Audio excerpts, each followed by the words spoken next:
स्वर्णोदयदीप्तिम् अखिलभुवनचैतन्यप्रसारम्।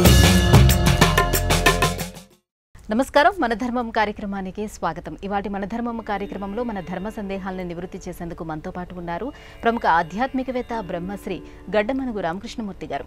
గురుగారు నమస్కారం. నమస్కారం గురుగారు, ఇవాటి మన ధర్మం కార్యక్రమంలో మొదటి ధర్మ సందేహం, స్థితప్రజ్ఞత అంటే ఏమిటి? మన నిత్య జీవితంలో స్థితప్రజ్ఞతకు ఉన్నటువంటి ప్రాధాన్యం ఏమిటి? స్థితప్రజ్ఞస్య కా భాష సమాధిస్తస్య కేశవ స్థితధీ కిం ప్రభాసేత కిమాసీత వ్రజేత కిం అంటూ అర్జునుడు భగవద్గీత 2వ అధ్యాయంలో కృష్ణుడిని ప్రశ్నిస్తాడు. యుద్ధం చేయనంటూ అస్త్రసన్యాసం చేసిన అర్జునుడితో కృష్ణుడు యుద్ధం యొక్క ప్రాధాన్యతను, క్షత్రియుడు యుద్ధం చేయాల్సిన అవసరాన్ని వివరించిన తరువాత స్థితప్రజ్ఞతతో కార్యక్రమాన్ని నిర్వహించాలంటూ చెప్తాడు. స్థితప్రజ్ఞ యొక్క లక్షణాలను వివరించమంటూ అభ్యర్థిస్తాడు అర్జునుడు. యస్సర్వత్రానభిస్నేహ తత్తత్ప్రాప్య శుభాశుభం నాభినందతి నద్వేష్టి తస్య ప్రజ్ఞా ప్రతిష్ఠిత. ఎవరైతే అందరితో సుహృద్భావంతో సంచరిస్తూ ఒకరిని అభినందించటము, ఒకరిని ద్వేషించటం అన్నటువంటి ఆలోచన లేకుండా అంతటా సమభావంతో ఉండగలుగుతారు, వాళ్ళు వారి మానసిక ప్రశాంతతను ఎప్పుడూ దూరం చేసుకోరు. మన జీవితం అంతా రాగద్వేషాలతో నడుస్తుంది. ఇష్ట ప్రాప్తి, అనిష్ట వినాశనం. అంటే అనుకున్నది రావాలి, వద్దనుకున్నది దూరంగా పోవాలి. ఎప్పుడైతే మన ఘర్షణ అంతా వీటి చుట్టూ నడుస్తూ ఉంటుందో అప్పుడు తరచూ మనం సంయమనాన్ని కోల్పోతూ ఉంటాం. ఆపూర్యమాణమచల ప్రతిష్టం సముద్రమాప ప్రవిశంతి దివ్యత్ తత్తత్ కామాయాం ప్రవిశంతి సర్వే సశాంతిమాప్నోతి నకామకామి. ఎలా అయితే నదులన్నీ వచ్చి సముద్రంలో కలుస్తున్నప్పటికీ సముద్రం తన గంభీరత్వాన్ని కోల్పోదో, అలానే అన్ని ఇంద్రియ సుఖాలను అనుభవిస్తూ కూడా, అందరితో కలిసి సంచరిస్తూ కూడా నీవు నీ సంయమాన్ని కోల్పోకుండా జీవితాన్ని గడపగలిగితే అది స్థితప్రజ్ఞత. రాగద్వేషయుక్తైస్తూ విషయాన్ ఇంద్రియైశ్చరన్ ఆత్మవశ్యైర్ విధేయాత్మ ప్రసాదమధిగచ్చతి. నువ్వు రాగాన్ని ద్వేషాన్ని వదిలేసి అన్ని సుఖాలు అనుభవించు, దానివల్ల నీకు ఎలాంటి హాని జరగదు. కానీ ఏదైతే నీకు ఇష్టమో, దేని పట్లయితే నువ్వు మోహాన్ని పెంచుకుంటూ ఉన్నావో, అది వచ్చినప్పుడు ఆనందం అనుకొని, అది రాకపోతే బాధపడుతూ జీవితాన్ని నువ్వు ముందరికి నడిపిస్తూ ఉంటే అది నీ మానసిక సంతులనాన్ని దెబ్బతీసి నీకు అశాంతిని కలుగజేస్తుంది. క్రోధాద్భవతి సమ్మోహ, సమ్మోహ స్మృతి విభ్రమ, స్మృతిభ్రంశాత్ బుద్ధినాశో, బుద్ధినాశాత్ ప్రణశ్యతి. కోపాన్ని కలుగజేసి కోపం కారణంగా నీ బుద్ధిని నాశనం చేసి నిన్ను అధోగతి పాలు చేస్తుంది. ధ్యాయతో విషయాన్ పుంసః సంగస్తేషూపజాయతే, సంగా సంజాయతే కామః, కామాత్ క్రోధోభిజాయతే. ఒక విషయం పట్ల ఆసక్తిని బాగా పెంచుకొని అది లేకపోతే నీ జీవితం గడపదు అన్నటువంటి ఆరాటాన్ని నీలో పెంపొందించుకుంటావో అప్పుడు అది పోరాటానికి దారితీసి నీకు కోపాన్ని కలిగిస్తుంది. ఆ కోపమే నీ జీవితాన్ని దెబ్బతీస్తుంది. కనుక ఏది జరిగినా అదంతా కర్తృరాజ్ఞయా ప్రాప్యతే ఫలం, కర్మ కిం పరం కర్మ తజ్జడం. ఏది జరిగినా అంతా భగవత్ నిర్ణయమే, ఏదీ యాదృచ్ఛికం కాదు అన్న బలమైన విశ్వాసం నీలో ఉన్నప్పుడు ఏది జరిగినా ఆయన లీలగా నీకు తోస్తుంది తప్పితే దాని వలన నిన్ను నువ్వు కష్టపెట్టుకునేటువంటి పరిస్థితి ఏనాడు ఉత్పన్నం కాదు. ఇలా 18 శ్లోకాలలో స్థితప్రజ్ఞ లక్షణాలన్నింటినీ కృష్ణుడు అర్జునుడికి వివరిస్తాడు. గాంధీ మహాత్ముడు కూడా సబర్మతి ఆశ్రమంలో ప్రతిరోజు తెల్లవారుజాముననే అందరినీ లేపి లైట్లన్నీ ఆర్పి కేవలం టార్చ్ లైట్ కాంతితో ఈ శ్లోకాలన్నింటినీ పారాయణ చేయించేవారట. అంత అద్భుతమైనటువంటి మానసిక సంతులాన్ని నిలబెట్టుకోవటానికి అవసరమైనటువంటి విజ్ఞానాన్ని భగవద్గీత ద్వారా మనం తెలుసుకోవచ్చు. గురుగారు, కుమారి పూజ, సువాసిని పూజ అంటే ఏమిటి? ప్రత్యేకించి దేవీ శరన్నవరాత్రుల్లోనే వీటిని ఆచరించడానికి కారణాలు ఏంటి? వసంత శరదాదేవ జననాశ కరావుభౌ అంటుంది దేవి భాగవతం. అంటే ప్రకృతిలో వాతావరణంలో జరిగే మార్పుల కారణంగా అనేకమైనటువంటి వ్యాధులు వచ్చే అవకాశం ఉంది. ముఖ్యంగా వసంత ఋతువులో, శరద్ ఋతువులో, ఇది సంధికాలం. ఒకటి చలికాలం పోయి ఎండాకాలం వచ్చే సమయం వసంత ఋతువు అయితే, వానాకాలం వెళ్ళి చలికాలం వచ్చేటువంటి సమయం శరద్ ఋతువు. ఈ రెండు కూడా విషద్రంష్ట్రలుగా చెప్పబడే విషపు కోరలు అంటారు వీటిని. మరి ఇలాంటి విపత్కర సమయంలో జనుల యొక్క మృతి సంఖ్య పెరుగుతున్న నేపథ్యంలో ఎలా ఆ విపత్కర స్థితిని తట్టుకొని నిలబడాలి అంటే దానికి శక్తి సంధానే శరీర ఉత్పత్తి అని చెప్తుంది శివసూత్రం. ఎప్పుడైతే నీ శరీరానికి శక్తిని అనుసంధానం చేస్తావో అప్పుడు జీవితం అద్భుతంగా మారుతుంది. దానికోసం శక్తిని ఆరాధన చెయ్యాలి, జగన్మాతను ఆరాధన చెయ్యాలి. అందుకే వసంత ఋతువులో, శరద్ ఋతువులో నవరాత్రులు జరుపుతాం, కుమారి పూజ చేస్తాం. కుమారి పూజ అంటే 2 సంవత్సరాల నుంచి 10 సంవత్సరాల వయస్సు కలిగినటువంటి 9 మంది కన్యకలను తీసుకువచ్చి వారిని ఆరాధించటం. 2 సంవత్సరాల అమ్మాయిని కుమారి అంటారు, 3 సంవత్సరాల అమ్మాయిని త్రిమూర్తి అంటారు, 4 సంవత్సరాల అమ్మాయిని కళ్యాణి అంటారు, 5 సంవత్సరాల అమ్మాయిని రోహిణి అంటారు, 6 సంవత్సరాల అమ్మాయిని కాళిక అంటారు, 7 సంవత్సరాల అమ్మాయిని చండిక అంటారు, 8 సంవత్సరాల అమ్మాయిని శాంభవి అంటారు, 9 సంవత్సరాల అమ్మాయిని దుర్గా అంటారు, 10 సంవత్సరాల అమ్మాయిని సుభద్ర అంటారు. ఇలా వయస్సును బట్టి ఒక్కొక్క కన్యను పూజిస్తూ దాని ద్వారా కుమారిని పూజిస్తే దరిద్రం తొలగుతుంది, కళ్యాణిని పూజిస్తే విద్యాప్రాప్తి జరుగుతుంది, రోహిణిని పూజిస్తే శత్రునాశనం జరుగుతుంది, శాంభవిని పూజిస్తే నృప సమ్మోహకత్వం అంటే నీ బాస్ నువ్వు చెప్పినట్టు వింటాడు. ఇలా దుర్గను పూజిస్తే ఎంత జటిలమైనటువంటి శత్రువైన నీ స్వాధీనంలోకి వస్తాడు, సుభద్రను పూజిస్తే సర్వ సంపదలు నీ సొంతం అవుతాయి. ఇలా శక్తిని ఏ విధంగా నీ సొంతం చేసుకోవాలన్నటువంటి విజ్ఞానాన్ని శరద్ నవరాత్రుల రూపంలో అమ్మవారి ఆరాధన ద్వారా అందుకునేటువంటి విజ్ఞానాన్ని దేవి భాగవతం మనకు తెలియజేసింది. అలానే సుహాసిని పూజ. సుమంగళిగా ప్రతి స్త్రీ తన జీవితాన్ని గడపాలనుకుంటుంది. అలాంటి అద్భుతమైనటువంటి శక్తిని, భర్త యొక్క ఆయురారోగ్య ఐశ్వర్యాలను పెంచటం కోసం అవసరమైన సాధనా క్రమాన్ని సుమంగళి పూజ ద్వారా మనకు తెలియజేసింది. కాబట్టి ఈ శరన్నవరాత్రులలో చేటి భవన్ని కిలఖేటి కదంబవన వాటీషు నాకి పటలి కోటీర చారుతర కోటి మణి కిరణ కోటి కరంబిత పదా పాటీర గంధిష్కు చచాటి కవిత్వ పరిపాటి మగాధిపసుతా ఘోటి ఖురాదిక ధాటి ముదార ముఖ వీటీర సేన తనుతా అంటూ అంబాస్తుతి చేస్తూ అద్భుతమైనటువంటి శక్తిని, సంపదను, ఆరోగ్యాన్ని, అభివృద్ధిని అందుకునే ప్రయత్నం చేద్దాం. గంగాదేవి సంతన మహారాజు భార్యనా లేకపోతే పరమేశ్వరుడి యొక్క భార్యనా? గంగాదేవి విష్ణు పాదోద్భవ. బ్రహ్మదేవుడి కమండలంలోకి చేరి భగీరథుడు తన పితృదేవతలకు ఉత్తమ గతులు కావాలన్న సంకల్పంతో శివుణ్ణి పూజించిన కారణాన శివుని శిరస్సు మీదికి చేరి జటాటవీగలజ్జల ప్రవాహ పావిత స్థలే గలే విలంబ్యలంబితాం భుజంగతుంగమాలికాం ఢమఢమఢమఢమన్నినాదవఢమర్వయం చకారచండ తాండవం తనోతున శివశివం అంటూ రావణకృత శివతాండవ స్తోత్రంలో ఆ జటాజూటంలో ఉన్న గంగానది యొక్క మాహత్యాన్ని తెలియజేసి అక్కడ నుంచి అది భూమండలం మీదకి వచ్చి అక్కడ నుంచి అది పాతాళానికి వెళ్ళి భగీరథుడి యొక్క పితృదేవతలకు ఉత్తమ గతులను అందించింది.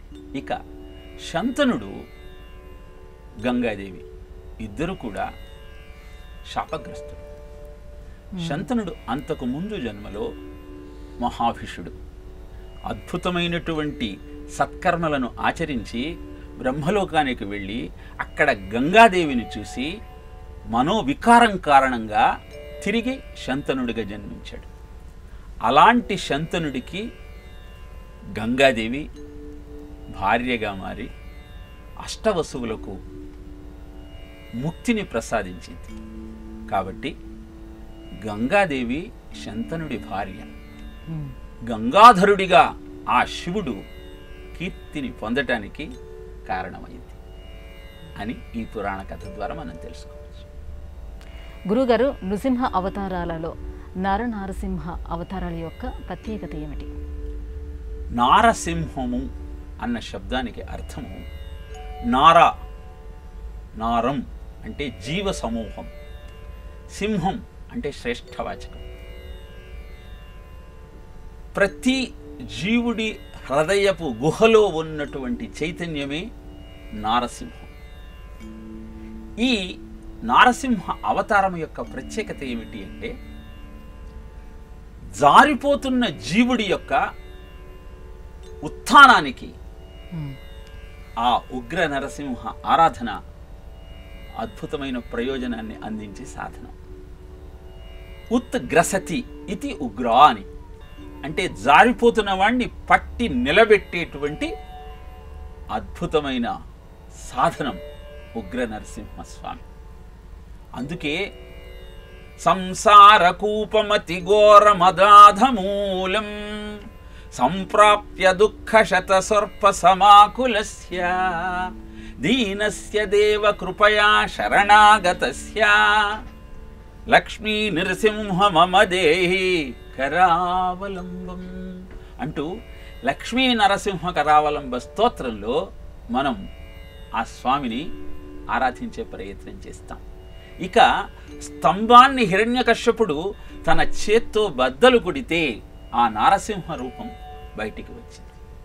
అంటే నీ దేహం అనే స్తంభాన్ని నీ సాధన అనేటువంటి తాడనంతో నువ్వు పీడించగలిగినప్పుడు మాత్రమే ఆ చైతన్యం బహిర్గతమై జ్వాలా నరసింహంగా నీకు ద్యోతకమవుతుంది. జ్వాలా నరసింహము అంటే తన అద్భుతమైన ప్రకాశంతో నీకు మార్గదర్శకం చేయటం. నీలో ఉన్న ఈ మాయతర తొలగినప్పుడే ఆ నారసింహ రూపం నీకు ప్రత్యక్షమవుతుంది. అందుకే సింహాచలంలో చందనోత్సవాన్ని జరుపుతాం అక్షయ తృతీయ రోజు. ఆ ఒక్కరోజు మాయతరను తొలగించి నిజ స్వరూపాన్ని నువ్వు దర్శించటానికి అద్భుతమైనటువంటి అవకాశం నీకు చిక్కుతుంది. అందుకే చందనోత్సవానికి అంత ప్రాధాన్యత. ఖరదంశ్రాభృకుటీ సటానఖయు ఉగ్రధ్వానయున్ రక్తతరాంత్రకేసరియు భాస్వన్నేత్రయున్ అయిన నీ నృసింహాకృతి చూచి నే వెరవ పూర్ణ క్రూర దుర్వార దుర్భర సంసార దవాగ్నికి నే వెరతు నీ పాదాశ్రయం చేయవే అంటాడు ప్రహ్లాదుడు నారసింహస్వామితో. నువ్వు ఇంత భయంకరమైన రూపంతో ఉన్నావని చూసి నేను భయపడటల్లా, నా సంసారాన్ని చూసి నేను భయపడుతున్నా. ఇది నిన్ను మరిచిపోయేలాగా నాలో మాయను కమ్మేస్తూ ఉంది. ద్వితీయాద్ భయం భవతి, నాకు నీవు తప్ప ఇంకొక ఆలోచన కలిగితే భయం వేస్తుంది. కనుక నన్ను కాపాడే బాధ్యత నీది. నిరంతరము నీ ఆలోచనతో నా జీవితాన్ని సుసంపన్నం చేసుకునే అదృష్టం నాకు ప్రసాదించమంటూ, ముక్తి ప్రసాదించమంటూ ప్రహ్లాదుడు నరసింహుణ్ణి అభ్యర్థిస్తాడు. భోగేషు పుణ్యం కుశలేషు పాపం కలేవరం కాలజవేన హిత్వా కీర్తిం విశుద్ధం సురలోక గీతం. అప్పుడు నరసింహుడు అంటాడు, అది సాధ్యం కాదయ్యా, ఎందుకంటే నిరంతరము నా నామజపం చేసి నువ్వు అగణితమైన పుణ్యాన్ని సొంతం చేసుకున్నావు. కనుక ఆ పుణ్యాన్ని భోగం రూపంలో అనుభవించిన తరువాత మాత్రమే నీకు నా సాయుధ్యం దొరుకుతుంది అని ప్రహ్లాదుణ్ణి ఒక మన్వంతర కాలం అధిపతిని చేసి అన్ని భోగభాగ్యాలు అందించి అనంతరం చిరంజీవిగా కటాక్షించాడు. ఏదేమైనా అద్భుతమైన నారసింహ తత్వాన్ని ఉగ్రం వీరం మహావిష్ణుం జ్వలంతం సర్వతోముఖం నృసింహం భీషణం భద్రం మృత్యుర్ నమామ్యహం అంటూ మనం ఆరాధించగలిగితే అభయం ఇచ్చి కాపాడటానికి ఎప్పుడు సిద్ధంగా ఉంటాడు. శ్రీరమణీయ నృసింహ విహారము ఇంద్రశత్రు సంహారము పుణ్యభాగవతుడైన నిశాచరనాథ పుత్ర సంచారము ఎవ్వడీని సువిచారత విన్న పఠించిన శుభాకారత తోడ ఏ భయమునందని లోకము కలుగు భూవరా అంటాడు సప్తమ స్కందంలో వ్యాసుడు. ఎవరైతే ఈ నరసింహస్వామి యొక్క చరిత్రను వింటారో, ఎవరైతే ప్రహ్లాదుడి యొక్క గాథను ఆయన సాధనను తెలుసుకునే ప్రయత్నం చేస్తారో వారికి భయం అనేది ఉండనటువంటి అద్భుతమైన వాతావరణం ఏర్పడుతుంది.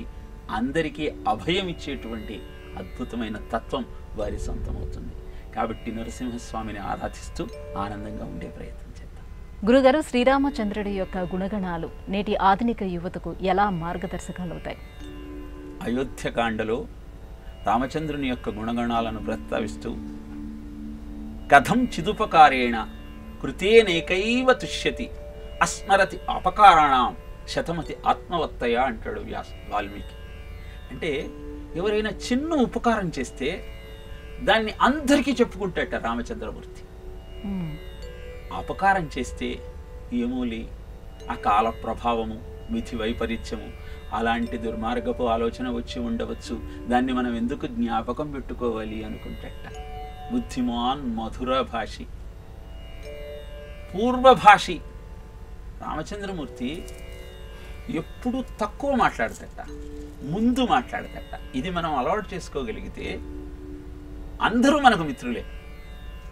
సామాన్యంగా ప్రతి వారికి చాలా ఇష్టమైనది ఏమిటి అంటే తన గురించి తాను చెప్పుకోవటం. అస్సలు ఇష్టం లేనిది ఏమిటి అంటే ఎదుటివాడి గురించి మాట్లాడితే వినటం. రామచంద్రమూర్తి ఎవరైనా తన ముందరికి వస్తే మొట్టమొదట తానే పలకరించేవాట. ఎలా ఉన్నారు, బాగున్నారా అని. పలకరించిన తరువాత వాళ్ళు చెప్పేదంతా వినేవాట.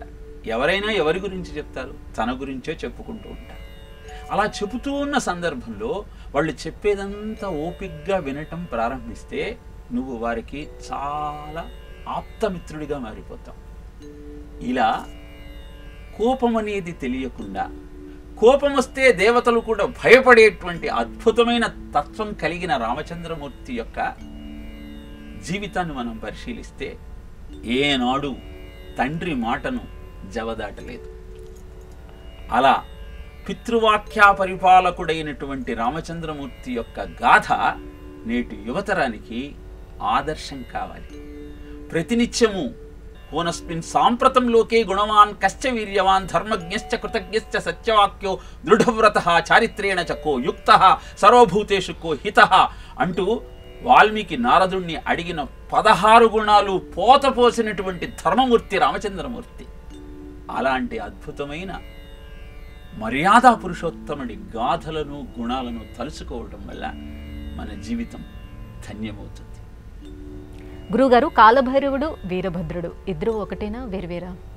కాలభైరవ అవతారము రావటానికి కారణము, వీరభద్ర అవతారం రావటానికి కారణము వేరువేరు. ఇద్దరు వేరువేరు సందర్భాలలో అవతరించిన శివమూర్తులు. అహంకారం ప్రబలి బ్రహ్మదేవుడు అంతా నా ప్రయోజకత్వమే అనుకుంటున్నటువంటి సమయంలో శివుడు అవతరింపజేసిన మాయ కారణంగా శ్రీ మహావిష్ణువు కూడా ఈ బ్రహ్మదేవుడు తాను అవతరింపజేశానంటాడేమిటి, ఈ సకల చరాచర సృష్టిని నేను కదా దానికి కారణము అన్నటువంటి తర్కంతో ఇద్దరూ వాదులాడుకుంటున్న సమయంలో శివమూర్తి అక్కడ ప్రత్యక్షమయ్యాడు. ఆయనను చూచి 5 తలల బ్రహ్మదేవుడు వికటాట్టహాసం చేశాడు. అది సహించలేనటువంటి శివుడు తన భృకుటి ముడివేశాడు. ఆ ముడివేయబడిన భృకుటి నుంచి ఆయన కోపం రూపమంతా కాలభైరవుడిగా అవతరించి బ్రహ్మదేవుడి 5వ తలను గోటితో ఖండించింది. బ్రహ్మహత్యాపాతకం కారణంగా అది శివుడి తల చేతికి అలానే అంటుకుపోయింది. దాన్ని పోగొట్టుకోవటం కోసం కాశీపురానికి వెళ్ళాడు. అక్కడ కాలభైరవుడిగా, క్షేత్రపాలకుడిగా అందరి పాపాలను పోగొడుతూ స్థిరంగా నిలబడ్డాడు. అందుకే పాపం ఎక్కడా పోగొట్టుకోలేకపోతే కాశీకి వెళితే ఆ పాపం పోతుందిట. ఎక్కడ చేసిన పాపమైనా పాపాల భైరవుడు అని మనం అంటూ ఉంటాం. అంటే పాపాన్ని పోగొట్టగలిగినటువంటి కాలభైరవ స్వరూపం శివస్వరూపం. అలా కాలభైరవ రూపం అవతరిస్తే సతీదేవి దక్షయజ్ఞంలో యోగ మార్గం ద్వారా తన ప్రాణత్యాగం చేసిందని తెలుసుకున్నటువంటి శివుడు అర్జునుడుగ్రుడు నీలకంఠుడు దైత్యారాధి దత్తోష్టుడై మధ్యద్భూరి మృగేంద్ర ఘోషమున భీమ ప్రక్రియన్ నవ్వుచున్ విద్యుత్వగ్నిశిఖా సముచ్చయ క్రియన్ వెల్గొందు జంజెట్టటన్ సజ్జత్ క్రోధముటోడ బుచ్చివైచన్ క్ష్మాచక్ర మధ్యంబునన్. తెలిసిన మరుక్షణం శివుడు తన జటాజుటాన్ని పెరికి నేల మీద కొట్టగానే అభ్రంలిహాదభ్ర విభ్రమాభ్రమ భ్రమకృన్నీల దీర్ఘ శరీరమర ప్రజ్వలన జ్వలన దీప్త జ్వాలికా జ్వాల జ్వాజ్జల్యమాన కేశములు మెరయ చండ దిగ్వేదండ శుంఠావ దోర్దండ సాహస్ర ధృతిహేతి సంఘమొప్ప వీక్షణ ద్యుతిత్రయ వీక్షణత్రయలోక వీక్షణతతి దుర్నిరీక్షముగను క్రకచ కఠిన కరాళ దంశలు వెలుంగ ఘన కపాలాస్తి మాలలు వెరయ అఖిల లోక భయంకరుడగుచు వీరభద్రుడు దయించే మారట రుద్రుడగుచు అంటూ వీరభద్ర అవతారం ఏ విధంగా ఆవిష్కరింపబడిందో, 1000 చేతులలోనూ కపాలమాలాధర ఖట్వాంగ ఖడ్గ చర్మ పరశు పాశాంకుచ ఢమరుక మృగ శూల చాప బాణ గదా శక్తి డిండి వాల తోమల ముసల ముసండ ముద్గరీ ప్రాస పరిగ పట్టిక శతుగ్ని చక్రాబ్జాయుధ భీకరకర సహస్రదంశ కరాళవదన అంటూ 1000 చేతులలో 1000 ఆయుధాలు ధరించి వీరభద్రుడు ఇంకొక మారట రుద్రుడు అంటే ప్రళయకాల రుద్రుడులాగా బయలుదేరి దక్షయజ్ఞాన్ని ధ్వంసం చేశాడు. ఇలా వీరభద్ర అవతారం యొక్క ప్రయోజనము, కాలభైరవ అవతారం యొక్క ప్రయోజనము వేరువేరుగా ఉండి ప్రజలనందరినీ కరుణిస్తున్న అద్భుతమైన శివ అంశలే అన్న సత్యాన్ని మనం గుర్తిస్తే జీవితం ధన్యమవుతుంది. గురువుగారు, ముక్తి సాధనకు మానవ శరీరమే ఉపకరణంగా చెప్తారు. అలాంటప్పుడు సాలెపురుగు, ఏనుగు, పాము ఇవన్నీ కూడా ఎలా ముక్తిని సాధించాయి? చాలా అద్భుతమైన ప్రశ్న. జడభరతుడు కూడా అద్భుతమైన సాధనతో ముక్తి పొందాలన్న ఆలోచనతో అరణ్యానికి వెళ్ళి తపస్సు చేసుకుంటున్న సందర్భంలో చచ్చిపోతున్న జింక నుంచి ఉద్భవించిన ఒక జింక పిల్లను చూసి దాని మీద ప్రాణాలు పెట్టుకుంటూ ప్రాణాన్ని వదిలిన కారణంగా మరుజన్మలో జింకగా పుట్టి ఆ జింక దేహాన్ని వదిలి మళ్ళీ బ్రాహ్మణుడిగా పుట్టి ముక్తి పొందాడు. మరి ఈ సాలెపురుగు, ఏనుగు, కాళము అంటే సర్పము అకుంఠితమైన భక్తితో ఆ యోనిలో ముక్తి అసాధ్యమైన తమ భక్తితో ఏ వేదంబు పఠించలూత భుజగం వేశాస్త్రములు చూచే ఏ విద్యాభ్యసనం వనర్చకరి చెంచే మంత్రమోహించే బోధావిర్భావ విధానములు చదువులయ్యా కావు నీ పాద సంసేవాసక్తిగాక జంతుతతికిన్ శ్రీకాళహస్తీశ్వర. ఎంత చదివి ఎంత సాధన చేసి ఆయనను చేరుకోవాలని ఎంత ప్రయత్నం చేసినా అవసరమైన భక్తి అంతా భగవంతుడే అన్న అనురక్తి నీలో మృగ్యమైతే నీకు ముక్తి కష్టమవుతుంది. కానీ భగవత్ సేవకే ఈ నా జీవితము అన్న భావన బలంగా నీలో పెంపొందించుకుంటే ఆ పరమాత్మ కూడా నియమాలను పక్కన పెట్టి నిన్ను అనుగ్రహిస్తాడు. ఈనాటికి కాళహస్తిలో ఆ శివస్వరూపం మీద ఆ 3 ముద్రలు ఉంటాయి. అంటే ఎంత భక్తవత్సలుడో ఆ శివుడు మనం అర్థం చేసుకోవచ్చు. గురుగారు, ఇవాళ మన ధర్మం కార్యక్రమంలో మాకు వచ్చినటువంటి ఈ ధర్మ సందేహాలన్నీ కూడా నివృత్తి చేసినందుకు ధన్యవాదాలు. కృష్ణార్పణం. ఇది ఇవాళ మన ధర్మం కార్యక్రమం. రేపటి మన ధర్మం కార్యక్రమంలో మళ్ళీ కలుసుకుందాం. నమస్కారం. ఈ కార్యక్రమాన్ని తిరిగి చూడాలనుకుంటే www.youtube.com/@ETV Life Spiritual లో చూడవచ్చు.